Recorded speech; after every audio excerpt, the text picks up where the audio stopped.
बिस्मिल्लाहिर्रहमानिर्रहीम। अस्सलाम वालेकुम दोस्तों, मैं हूं सईद और आप देख रहे हैं सईद सॉल्यूशन यूट्यूब चैनल। दोस्तों, क्या हाल है? उम्मीद करता हूं कि आप खैर और आफ़ियत से होंगे। आज की इस नई इन्फॉर्मेटिव वीडियो के साथ मैं आपको एयर कंडीशन को हीटिंग मोड पर चला कर दिखाऊँगा और उसकी पावर कंजप्शन और उसके टेम्परेचर मेंटेन करने को हम परखेंगे। और उसके साथ हम टेस्ट करेंगे एक रूम हीटर को, जो कि पोर्टेबल है, आप कहीं भी ले जा सकते हैं। इस पोर्टेबल हीटर की वीडियो मेरे चैनल पर मौजूद है। तो हम देखेंगे कि हम इसको सोलर पे चलाएंगे फ्री ऑफ कॉस्ट दिन में, और अगर हम बिजली पे चलाते हैं तो ये फिर कितनी बिजली कंज्यूम करेगा। तो ये आज का मौजू है। तो हम वीडियो को स्टार्ट करते हैं। तो सबसे पहले चलते हैं अपने इन्वर्टर की तरफ। तो अभी दिन के 11 बज चुके हैं और धूप भी बिल्कुल साफ़ है। तो हमने इन्वर्टर से लोड सारा हटा दिया है, अपने घर का लोड। तो हम सिर्फ इस पर हम हीटर का लोड देंगे, एयर कंडीशन को हीटिंग मोड पे चला के। तो जैसा कि देख रहे हैं कि ये हमने वापडा पर इसको शिफ्ट कर दिया है और अब हम चलाएंगे एसी को हीटिंग मोड पर, और फिर देखते हैं कि कितनी देर में ये टेम्परेचर मेंटेन करता है। तो रूम का टेम्परेचर अगर हम नापें अभी, तो इस वक्त तकरीबन 16-17 ये शो कर रहा है। और सर्दियां अभी इतनी बहुत ज़्यादा नहीं पड़ी हैं जितनी के 7-8 टेम्परेचर चला जाता है। लेकिन बहरहाल हम 17 से देखते हैं कि 30 तक हमें कितनी देर में मेंटेन होता है ये टेम्परेचर। तो अभी देखें, यहाँ पर भी ये टेम्परेचर, रूम टेम्परेचर 17 ही शो कर रहा है। तो हम इसको ले जाते हैं 30 पर, और उसके बाद करते हैं इसको हम, बल्कि ये ऑन तो कर दिया है हमने। तो मैं दोबारा आपको इसका टेम्परेचर चेक करा देता हूँ कि ये देखें, सेट पॉइंट हमने 30 रखा है और जो एक्चुअल है वो 17 बता रहा है। तो अब ये थोड़ी देर में अपने एम्पेयर्स बढ़ाना शुरू कर देगा। तो जैसा कि ये इस वक्त ये शुरू हो चुका है इसका कंप्रेसर स्टार्ट। और ये आप देख रहे हैं कि ये इन्वर्टर बेस का फ़ायदा ये होता है कि ये टार्क लोड कभी भी नहीं लेता। ये स्लो स्लो अपने एम्पेयर्स को बढ़ाता है, जिस पे हमारे इस इन्वर्टर भी किसी किस्म का फ़र्क नहीं पड़ता। तो अभी भी देख रहे हैं आप कि बैटरी 29.5 पे है चार्ज। तो अब ये जो कंज्यूम कर रहा है 1474 वाट कंज्यूम कर रही है एसी, और 1714 वाट हमें मिल रहे हैं। और अगर बात एम्पेयर्स की करें दोस्तों, तो ये अपनी फुल एफिशिएंसी पे चल रहा है। ये मीटर थोड़ा सा डिफरेंस है इसमें, मेरे यूनिटी के मीटर से ये थोड़ी सी ज़्यादा एम्पेयर बताता है। वैसे ये फुल एफिशिएंसी पे चल रहा है। और टेम्परेचर आप देख सकते हैं कि 47-48, बल्कि ये 49 तक जाके पहुंचा है।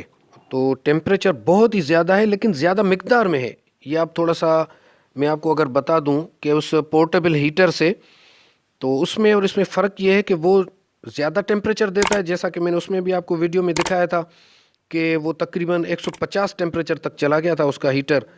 लेकिन ये सिर्फ़ और सिर्फ 48 तक अभी पहुंचा है, लेकिन ज़्यादा मिकदार में कमरे को गर्म करता है और ये जल्दी कर देता है। तो अब देख रहे हैं कि 25 तक पहुंच चुका है। अच्छा, जब टेम्परेचर थोड़ा सा मेंटेन होने लगता है तो ये इसके एम्पेयर्स कम हो जाते हैं। जैसा कि अभी देख रहे हैं आप, 7.7 तक पहुंच गया है। और जैसे ही टेम्परेचर इसका मेंटेन हो जाता है, जो आपने सेट पॉइंट रखा है, तो फिर ये 2, सवा 2, 2.5 एम्पेयर तक आ जाता है। अगर उससे भी टेम्परेचर थोड़ा सा बढ़ गया तो इसका कंप्रेसर बाज़ औक़ात बंद भी हो जाता है। तो इस हिसाब से अगर आप इसको चलाएंगे तकरीबन सवा घंटा, 1.5 घंटा, तो ये 1 यूनिट कंज्यूम करता है। अब ये आपके ऊपर मुनहसर है कि आप इसको कितना इस्तेमाल करते हैं। लेकिन इसका बेस्ट जो वे है वो ये है कि इसको आप चलाएं, जब रूम टेम्परेचर मेंटेन हो जाए तो आप इसको बंद कर दें। ज़्यादा इसको चलाने की ज़रूरत नहीं है। जिस तरह हम गर्मियों में सारा दिन एसी चला के रखते हैं, हीटर के लिए इस तरह नहीं है दोस्तों। और रात को चलाकर सोना भी बेहतर इसके लिए नहीं है। तो अब हम टेस्ट करते हैं अपने दूसरे पोर्टेबल हीटर को कि वो कितना कंजप्शन करता है। लेकिन मेरा मशवरा आपको ये है कि अगर आपके पास एसी है और इन्वर्टर बेस है और हीटिंग मोड है, तो आप इससे ही काम चलाएं। तो अगर इंतहाई ज़रूरत हो तो फिर आप पोर्टेबल हीटर को ख़रीद करें, वरना इसकी ज़रूरत नहीं है। तो अब देखते हैं कि इसकी पावर कंजप्शन क्या है और ये कितनी देर में रूम टेम्परेचर को मेंटेन करता है। तो हमने इसको स्लो, जो इसका मोड है, इसके 2 मोड हैं, स्लो और हाई, या कह लें आप लो और हाई। तो हमने इसको लो मोड पर चलाया है, और जिसकी पावर कंजप्शन दोस्तों वो है तकरीबन 850 वाट है जब लो मोड पर चलाएंगे। और जब हम इसको फुल एफिशिएंसी पे चलाएंगे तो फिर इसकी पावर कंजप्शन तकरीबन 1500 साढ़े 1500 वाट है। तो उसके लिए आपको ये ध्यान करना पड़ेगा कि इसका सॉकेट भी आप आम सॉकेट में नहीं चलाएंगे इसको अगर ज़्यादा देर तक चला रहे हैं, क्योंकि उसके जलने का अंदेशा होता है। इसके लिए स्पेशल सॉकेट जो है मोटर या इस्त्री या ओवन वगैरह का, तो उसमें आपको ये चलाना पड़ेगा। तो यहाँ तक देख रहे हैं आप कि टेम्परेचर बिल्कुल ही आराम आराम से ऊपर जा रहा है। तो अब देखते हैं कि हम इसको फुल एफिशिएंसी पे चला के तो अब क्या इसकी रिज़ल्ट है। वैसे हीट तो इसमें से आ रही है ज़्यादा, लेकिन रूम पर इसका असर ज़रा कम आ रहा है, क्योंकि ये बिल्कुल छोटा है। टेम्परेचर तो इसका ज़्यादा है, लेकिन ये साइज़ में छोटा है। एसी के बनिस्बत ये देर से रूम को गर्म करता है। लेकिन इसका फ़ायदा ये है कि आप ये कहीं भी इसको पूरे घर में ले जा सकते हैं, कहीं भी रख कर इसको आप चला सकते हैं। कुछ देर के लिए चलाया आपने तो टेम्परेचर अगर मेंटेन हो गया तो फिर आपने इसको बंद कर दिया। लेकिन ये इसकी पावर कंजप्शन दोस्तों बहुत ज़्यादा है, क्योंकि इस वक्त ये चल रहा है तो ये 1500 वाट साढ़े 1500 वाट पर चल रहा है। तो जैसा कि आप देख रहे हैं कि 140 तक इसका पहुंच चुका है टेम्परेचर। तो अब हम देखते हैं इसको, ठीक हम 10-12 मिनट के बाद इसको देखेंगे कि ये टेम्परेचर में कितना फ़र्क ला सकता है ये। तो दोस्तों मैं इस नतीजे पर पहुंचा हूं कि ये सारी चीज़ें एसी, मोटर, फ्रिज वगैरह उस वक्त आपके लिए आसानी का बायस बनेंगी कि जब आपके पास एक अच्छा सोलर सिस्टम हो, जिसका सही इंतखाब आपने किया हो अपने लोड के हिसाब से।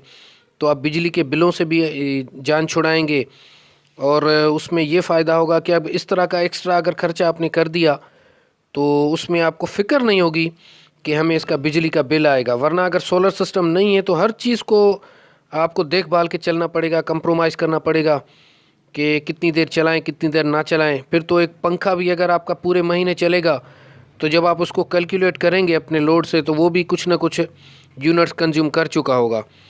तो बहरहाल अभी जो इसकी रिज़ल्ट है पोर्टेबल हीटर की, तो इसने 10-12 मिनट में 4 या 5 डिग्री का ये फ़र्क ला चुका है, और बिजली भी ये बहुत ज़्यादा कंज्यूम कर रहा है।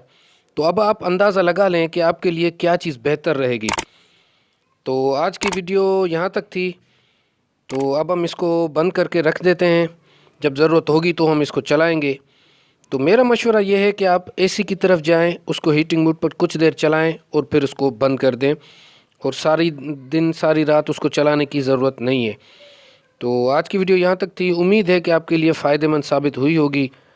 तो किसी भी किस्म का अगर सवाल हो तो आप कमेंट बॉक्स में कर सकते हैं। बहुत शुक्रिया। अल्लाह हाफ़िज़। अल्लाह निगहबान। अपनी दुआओं में याद रखिएगा।